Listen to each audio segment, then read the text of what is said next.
किती जर गवत काढलं ना, गवत आणखी येते बरं का. इथलं एवढंच काढले, आता एवढं निघाले घाण इथलं. हे शेळ्यांना नेऊन टाकायचं. हे तर पण आज सगळं गवत उठलं होतं बरं का. हे सगळं काढले आणि आत आहे ते आता गवत नाही, ते शेवंतीची फुलाची झाडं आहेत. हे बघा, शेवंतीची झाडं आहेत. ह्याच्यानंतर काय नाही आता. तर चला जाऊया शेळ्यांकडं पलीकडं. आता पेरूला सगळीकडे कळ्या आणि पेरू भरपूर लागल्यात, लय म्हणजे लय लागल्यात. पानं कमी आणि फळ जास्त असं झालंय पेरूचं. सगळे पेरू लागले आता. पण आता हे मोठं होणार नाही तर, कारण जास्त लागल्या तर त्यामुळं मोठं होणार नाही तर. आणि चला बघूया शेळ्यांचं काय चाललंय. उगाच एकच आणून ना आंब्याच्या बुडात इथं हे केलं होतं बघा, त्या लावलं होतं, तर त्याचं किती पसरले आणि किती फुलं लागले ते बघा. सगळी फुलंच लागले ती शेवंतीला.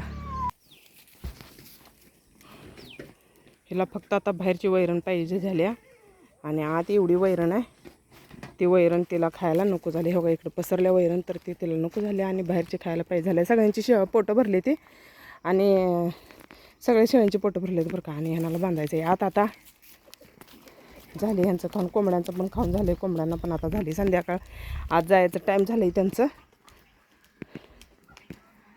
आमची एक कोंबडी आहे ना, अशी क्वार एकदम ओरडते बरं का. तिला काय होते काय माहिती, असं मानवाकडी करते आणि क्वार करून ओरडते. एक आहे काळी कोंबडी, तिला काय होते कोणाष्ट दुपारी जरा जास्तच ओरडते, जरा जादाच ओरडते. सगळं कोंबड्यांची पण सगळ्यांची पोटं भरली तेव्हा. हो, इथं पाणी कसं प्यायचं चालू. आपल्याला कमेंट आल्या स्वच्छ पाणी ठेवत जावा कोंबड्यांना भरपूर आणि स्वच्छ. तर हे बघा स्वच्छच पाणी असतं कोंबड्यासनी.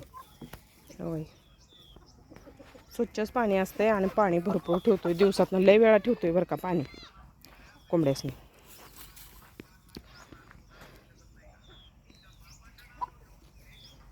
कोंबडीचं काम आहे उकरणे आणि उकरून खाणे.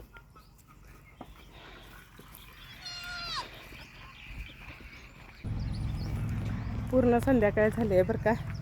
चाललंय सगळ्यांचं आज जायचं. इकडून कुठे तर कोंबडी ओरडली का. कोंबडी एक आमची बाहेर जात्या, बाहेर पण जात्या आणि आत पण येत्या. जाळीला एक होल आहे तिकडून, बाहेर पण जाते आणि आत पण येत्या कोंबडी. सुबाबळीचा एक ठप्पा टाकला आणि त्याची साल बिल पूर्ण खायला लागल्या शेळी. त्यांना काही काढून घालायची गरज नाही.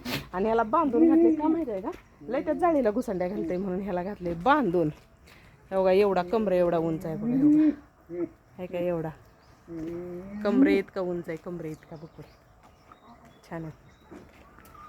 आणि इथं घातले हरभऱ्याचं बुसकट, एकट्यालाच घातले कारण हे बांधून आहे त्यामुळे ह्याला घातले. आणि ज्याला खायचं आहे ते ह्याच्या पुढे येऊन खातंय जातंय असं. म्हणजे काय, म्हणजे हे बोकड पण लय मारत नाही कोणाला. जे ती खाते ते जाते, ती ज्यांना पाहिजे त्यांनी खाते ते जाते ती.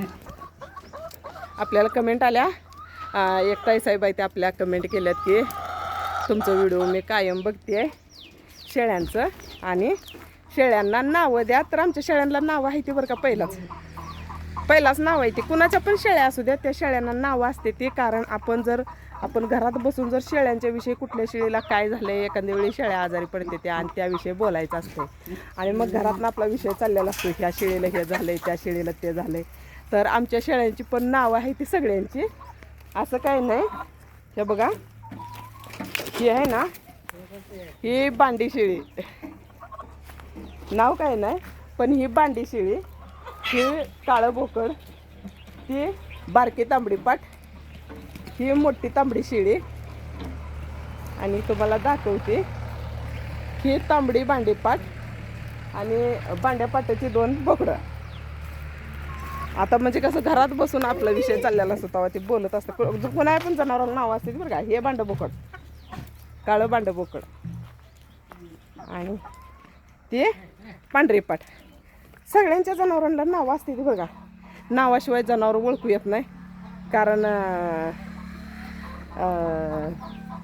आपण जनावरापाशी असल्यावर ही शेळी, ती शेळी, हे बोकड, ते बोकड म्हणून बोलू शकतोय. पण ज्यावेळी आपण घरात असतो आणि घरातनं बघा आता एखादं आजारी पडलेलं असतं आणि त्यावेळी मग घरात आपण काय म्हणून बोलायचं की ती कुठल्या शेळीला बरं नाही ते.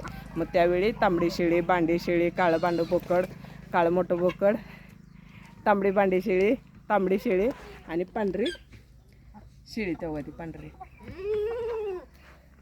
ही बांडीपाट. असे सगळ्यांची नावं आहेत बरं का, आमच्यात नावं नाही असं नाही, सगळ्यांची नावं आहे ती. हे बांड बोकड, हे काळं बांड म्हणजे काळं पांढरं असलं की बांड, ही तांबडी पांढरी आहे त्यामुळे ह्याला बांडीपाट आहे नाव. असं म्हणजे राधा, आणखी काय आणखी काय काय दिलेत त्या ताईसाहेबांनी नावं पण सांगितलेत आपल्याला अशी नावं ठेवा म्हणून. तर तशी काय नावं नाही ती ठेवली आपण फक्त अशी तांबडी शिळी, काळी शिळी, मोठी शिळी हे नावं असते ती. त्यामुळं असू द्या. झाले संध्याकाळ, कोंबड्यांचा आज जायचा टाईम झाले आता, आणि त्या आज जायच्या तयारीत पण आहे. ते आता पोटं भरलेले आहे. ते पाणी मात्र दिवसातून लय वेळा ठेवायला लागते बरं का कोंबड्यासनी. लय म्हणजे लय पाणी ठेवायला लागते. त्या खाद्यापेक्षा जास्त पाणी ठेवायला लागते उन्हाळ्याच्या दिवसात, कारण माणसाला सोशीन आणि त्यांना काही सोसायचं आहे. लय म्हणजे लय कडक उन्हाळा आहे, आणि त्यामुळं पाणी ठेवायला लागते. त्यांनी लागले शेळ्या बांधायला.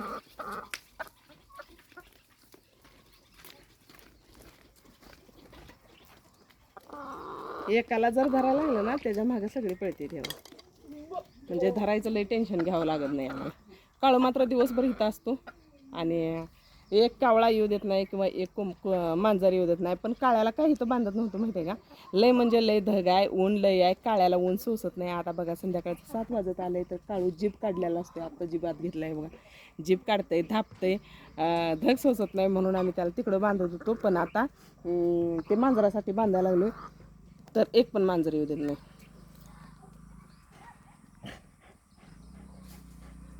डांबरेल चाललेल्या वाहनाला करतोय बा तसं. त्याला तळ्यावर दिसलंय कुत्रं कोणाचं तरी, त्या कुत्र्याला तसं करायला लागलं. इथं लय हुशार आहे कुत्रा लय हुशार असतं बरं का. मग जनावर लय हुशार असतं, त्याला माणसापेक्षा लय कळतं.